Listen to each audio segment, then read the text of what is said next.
Hello everybody, Yom Tov, it's Wednesday and welcome to your Wednesday folk tales. It's nice to be back, being a little bit under the weather, but while I was away I got my hair done and I hope you like it. It's got a few highlights running through, got my fringe back. And for those of you who remember Wiggy, it's got slight Wiggy overtones, doesn't it? Except this is what I said that my hair would look like eventually once I got it down to nearly the length I wanted at. So I reckon I can go another couple of inches before I say, right, that it's long enough now. But I'm really chuffed with it. I'm really pleased. It's come out. I mean, my stylist is a miracle worker and it's come out so much better than I ever imagined it would. So, yeah, I'm happy. I'm really happy. I can just blow dry it and then it just falls into these wavy sort of curly things. And I'm just happy with it. I am. So anyway, I'm back. I'm hoping to get back into some kind of sensible order. I hope that everybody is fine and happy today. To all new people, welcome. It's lovely to see you and thank you for coming to the Haven. And I really do hope that you have fun here. If you have any requests, please don't hesitate to ask. Just leave it down in the comments. And if I can do it, I will. The only thing I haven't mastered yet is standing on my head in a bucket of cement. But if someone wants me to try, I don't know whether I could manage that, but keep it in mind, one day, you never know, I might be able to do it. So anyway, today I've decided to go to the land of the Druids, to the land of the dragons, to the land of Gelert, to the land of an awful lot of names non-Welsh people can't pronounce, or even if they can, they'll probably muck it up. Yes, I'm going to be telling you lots of little bits of Welsh tales of traditions. Some of them, there's a bit of a monster involved. Is there a dragon involved? Is there some kind of spiritual going on involved? But it's everything that is held dear to the Welsh heart. And I was born in Wales, so it means a lot to me. So without further ado, I'm going to go ahead and I'm going to read to you all the little bits that I've managed to pull together to entertain you today. And by the time I'm done, if we have enough time, I'll see what else I can pull out the bag for you today. Because you deserve it. I haven't been here for a week. So you deserve the best that I can give you. Right, so I will find my glasses. And without further ado, I shall set to and read to you. Oops, God, nearly went up my nose there, wrong place. Okay. Wales, the land of dragons, wizards, King Arthur and the Holy Grail. But did you know that the devil is too embarrassed to visit a place called Ceredigion? Or Ceredigion, depending on your pronunciation. Did you know that there's a village named after the country's bravest dog? Or we already know the story of the hound Gelert, don't we? Or did you know that the Holy Grail itself ended up in a mansion near Aberystwyth? Right. Here's something called the Devil's Bridge. According to legend, the devil himself visited Ceredigion in the 11th century after hearing about its breathtaking scenery. While there, he struck a bargain with a local woman whose cow was stranded across the river. In a bid to buy her soul, the devil said he'd build her a bridge in exchange for the soul of the first living thing that crossed it. When the bridge was built, the woman threw a loaf of bread across it, to which her dog then chased. The devil was never seen in Wales again, too embarrassed at being outwitted by the lady. And in the village of Devil's Bridge today, there are 3 crossings across that river, and the oldest is said to have been built by Satan himself. Now the story of the Lady of the Lake. The story goes that it was Llyn y Llanfach, a remote lake in the Black Mountains, where a young farmer named Gwyn won and then tragically lost the love of his life. He fell in love with a beautiful woman who emerged from the water, and she agreed to marry him, but warned him that she would leave him forever if he struck her 3 times. Struck her 3 times. He would only have had 1 chance to do it with me. He wouldn't have had 2 more chances. Sorry, but no. Well, they lived happily for many years and had 3 sons. But when Gwyn struck her playfully for the 3rd time, she disappeared into the lake and he never saw her again. She would sometimes reappear to her sons and teach them the powers of healing with herbs and plants. They became skillful physicians, as did their children after them. Some of their ancient remedies have survived, are in the Red Book of Hygyrst, one of Wales's most important medieval manuscripts. So that's interesting to know. So if anybody ever wants to visit Wales, ask to see the Red Book of Hygyrst. Now here's something called the Nanteios Cup. The cup is said to be the Holy Grail, used by Joseph of Arimathea to catch Christ's blood while interring him in his tomb. Medieval chroniclers claimed that Joseph took the cup to Britain and founded a line of guardians to keep it safe.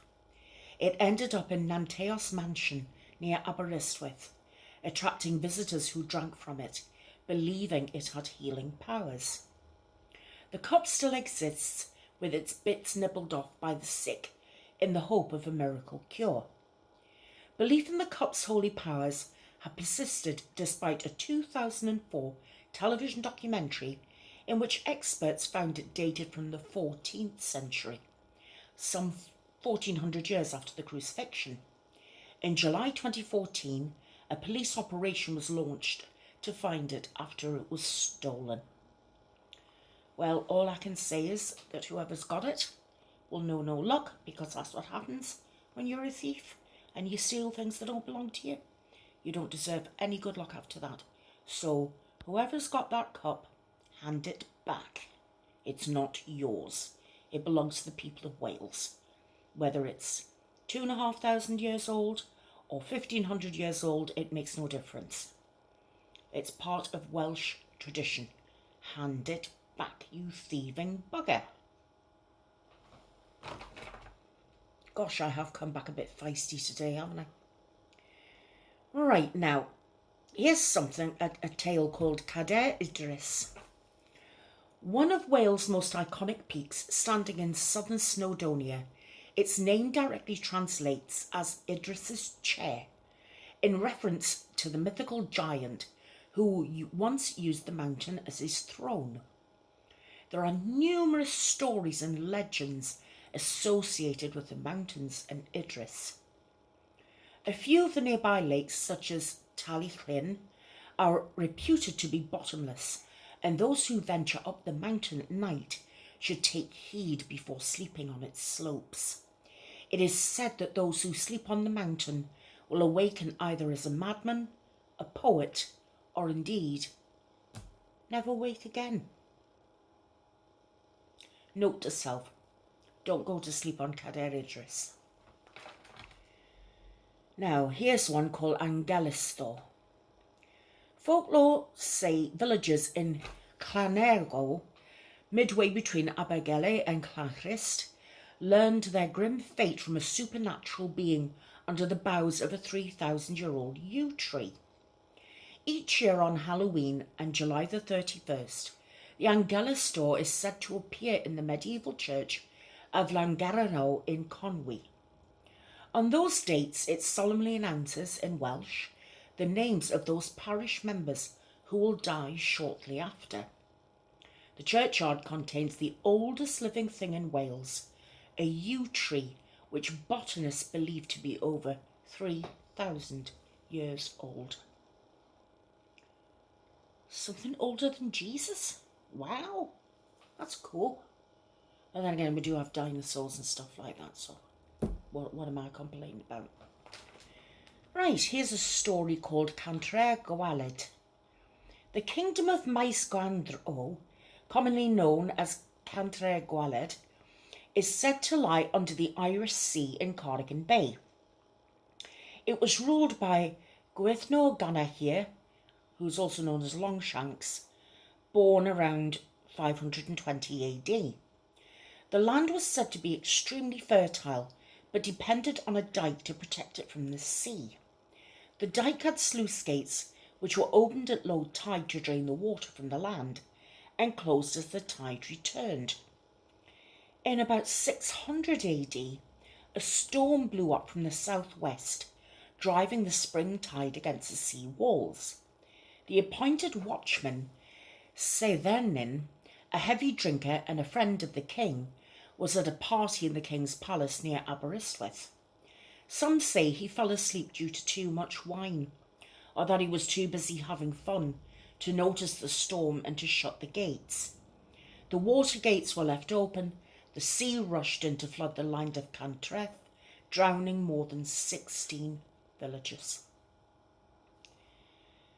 You know, it's funny because that still happens today, where you'll find people will say, oh, look at this big lake and what have you that we've got now.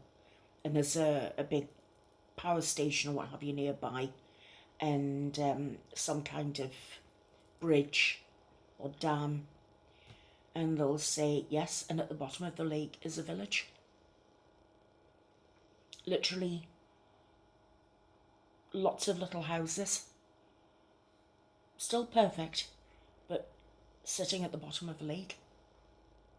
Because the houses were built into the bottom of a valley. And when developers and engineers and what have you said, well, we need to get water to here, the only way we can do it is by flooding that valley, all those people were displaced. And it still happens today, doesn't it? Around the world. People displaced so technology can rule.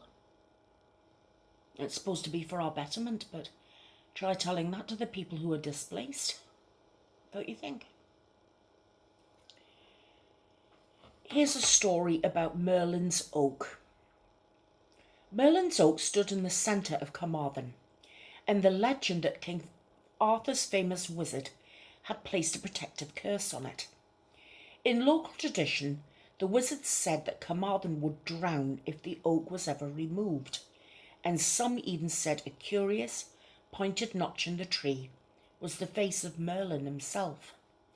In fact, the tree was poisoned in the 1850s by a local who objected to people holding meetings beneath it, but its trunk was preserved within iron railings. It was then removed from the town when someone set it on fire at the end of the 1970s. Carmarthen then suffered its worst floods for many years. Bardsey Island off the coast of the Llyn Peninsula, meanwhile, is said to be the burial place of Merlin, who lies in a glass coffin surrounded by the 13 treasures of Britain and 9 bardic companions. Then we've got a story about the Welsh Robin Hood, who was called Tom Sion Carty. Dubbed the Welsh Robin Hood, Tom Sion Carty was actually a bard and genealogist called Thomas Jones, who lived in Tregaron from 1530 to 1620.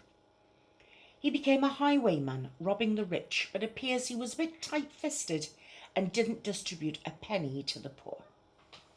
He was reputed to be a trickster and a master of deception, but he also had a soft side.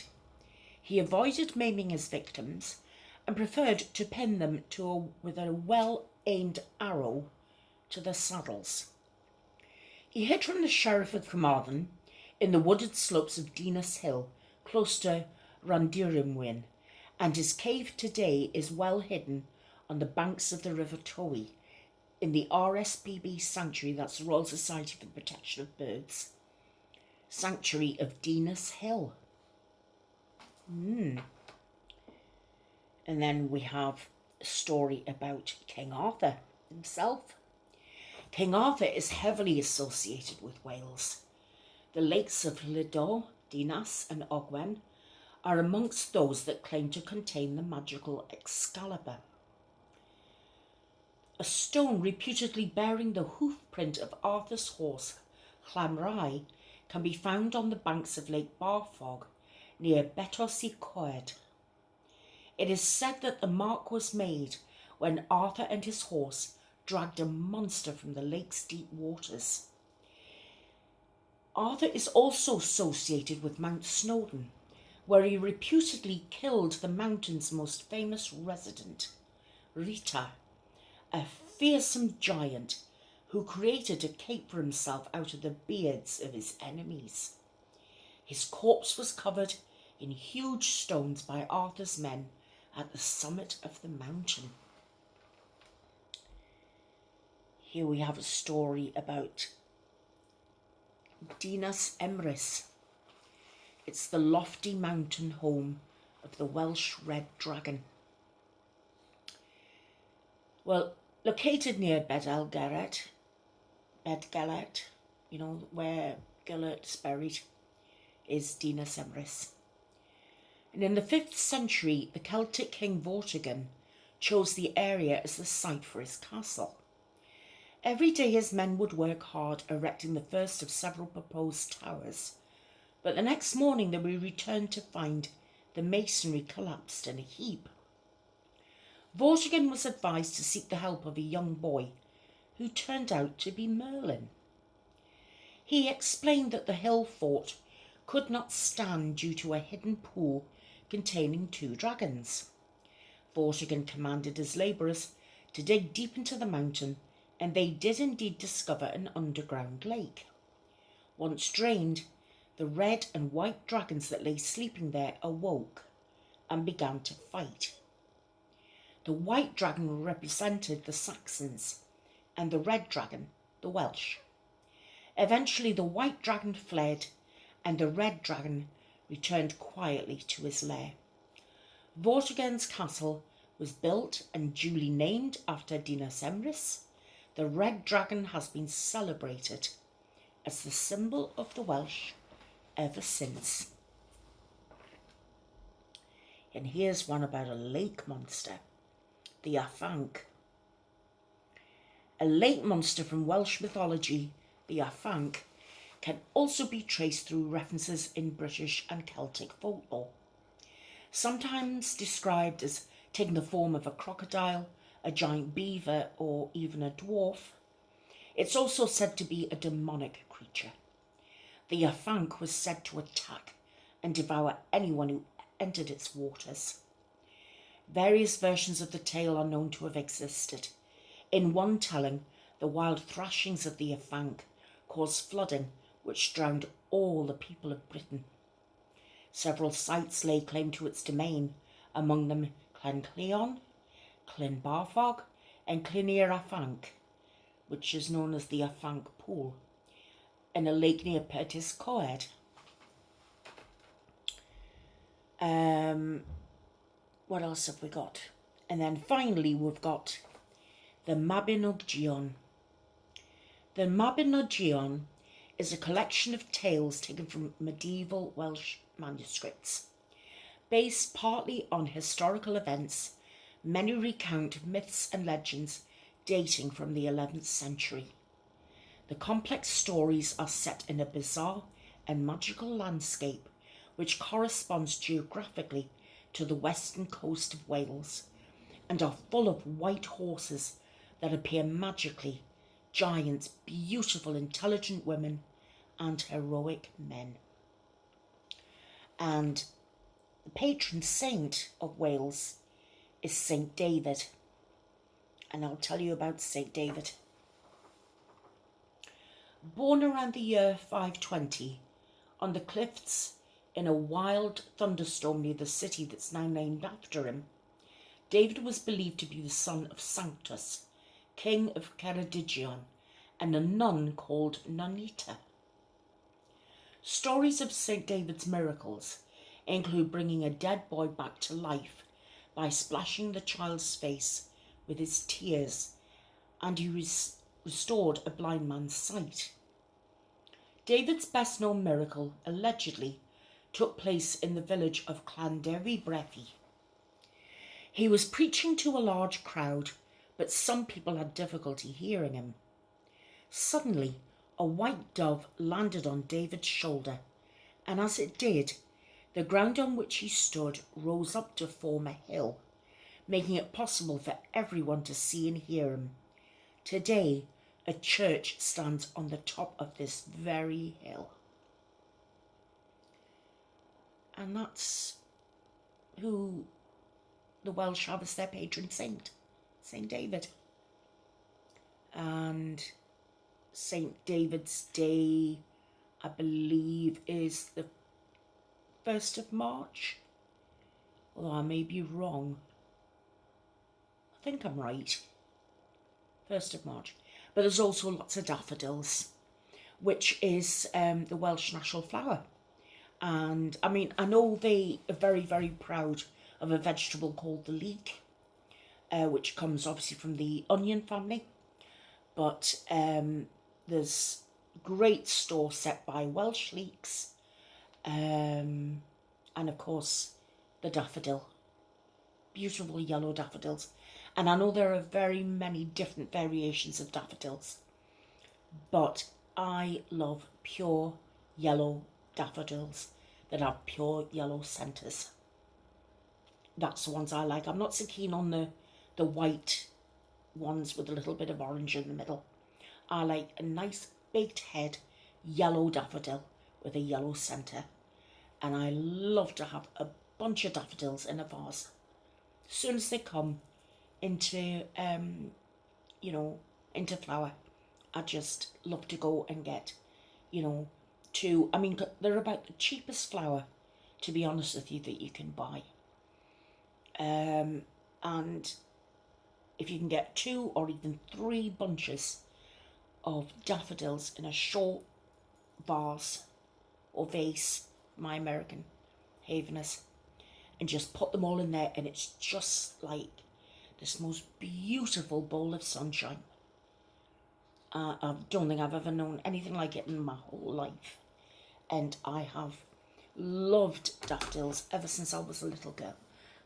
Absolutely have, and I love them to this day. Now I'm looking at the time, so we've got about 6 minutes. So in this 6 minutes, I'm going to have a tiny little bit of royal chat. So what's been happening, in my opinion, with regard to the royals recently? Well, very sad for the Queen to find out that our eldest grandson, Peter Phillips, is getting divorced. Apparently it came as a complete bolt out the blue for him. He's apparently reported to have said he didn't see it coming. He married his wife, what's her name? Autumn Kelly, Canadian lady. They'd been together, I think, married for 11 or 12 years. So I think they would have been married in 2007, 2008, something like that. They've got 2 children who are 9 and 7, Savannah and Isla. Apparently Autumn is going to stay in Gloucestershire, so she and Peter can do co-parenting. So it's nice to know that she's not going off to Canada as well. But apparently the Queen's very upset because, I mean, she loves all her grandchildren, but she has her favourites. apparently Harry was the one who made her laugh the most. Our two main favourites are Princess Anne's children, Peter Phillips and his sister Zara, who's married to a guy called Mike Tyndall. She loves them because they're extremely down to earth. Neither of them have got royal titles because Princess Anne and her husband then, Mark Phillips, didn't want them to have any titles. Princess Anne said that she wanted her children to go out into the world and make their own living and not have titles to hold them back, just to be able to go in as plain Mr. or Miss and make their own way. And they've both done tremendously well for themselves. But of course the thing is, it's never forgotten that they are the grandchildren of the Queen. So that can never be overlooked. So, in as much as they have made their own way, it doesn't hurt to have your grandmother as the head of state, does it? And the ruling monarch. So that's a bit sad for the Queen. She's asked Meghan and Harry to come back to the UK for Commonwealth Day, because apparently one of their roles was to act as ambassadors for the Commonwealth. Because I remember in a documentary after Meghan got married that she was showing off the veil of her wedding dress, and she'd made sure that all 53 flowers of each Commonwealth nation was stitched into her wedding veil, because she said it meant so much to her. Yeah, it's going to mean an awful lot to her stuck over in Canada, isn't it? Yes, fair enough. Canada is one of the Commonwealth, member of the Commonwealth of Nations. But, I don't know. And there's been rumours floating around about Harry and Meghan. Apparently they've gone to no press invited dinner with likes of JP Morgan, a huge energy company. And apparently, rumour has it, and I say this is royal gossip, rumour has it that they were paid £755,000 for a speech that Harry made. I tell you what, I would go and speak to somebody for £7.50, let alone £755,000. And of course, you always get that things are going to go to charity, but you never find out which charity it is. You're never shown any receipts. So I have my doubts. And apparently Meghan wants to do Disney voiceovers, and she's determined to get back into acting. I don't know about that. I can't tell you one way or the other. I have no clue. I tell you what, I have a awful sneaking suspicion that now Meghan, I mean, they weren't stripped of their HRHs, they just don't use them. But if Meghan really doesn't want to use hers, then there's also, and I say again, rumours that she might want to get into local politics. But let's face it, Meghan's got to the top. She's told her friends she's got exactly what she wanted. She's got everything she wanted and more. And that's true. She has. Not every girl can marry a prince, and a real one at that, and get him to do everything that she wants him to do. But like I said, I'm not going to get her to take all the blame for this. I think Harry wanted out just as much as she did. She was the one who showed him the way, and he grabbed at both hands and leapt off. And I say, you know what, good luck to them, as long as they don't bring the crown into disrepute, and as long as they don't hurt the Queen. And I would like to think that they were going to let us see more of our great-grandson than they are already, because by all accounts, Megan's mother is more or less, hands-on with Archie. So it's not really fair Prince Charles isn't getting to see him. The Queen's not getting to see him. I think that's a little bit unfair, don't you? What do you think? Do you think Prince Charles should at least be able to see his grandson? I know he's got 2 other grandsons, but this is the first one with Harry. So do you not think Prince Charles deserves a look in? Personally, I wouldn't care less if Camilla never got a look in, because she's got grandkids of her own, so she can go and do what she wants. But this is Charles's son, and therefore Charles's grandson. And I don't know whether Harry's punishing him for something or what, but taking that little boy so far away from his grandpa, it's not great, is it? Not really. Anyway, guys, I've hit the half-hour mark, so you've had some Welsh folk tales today and a little bit of royal gossip. I'll try and see if I can get the balance right better the next time, but I just wanted to pop up and say hi and do my usual and speak to you all because I have missed you. Anyway, I'm going to love you and leave you for now. All being well, touch wood, I will see the Paranormal Crew on Friday.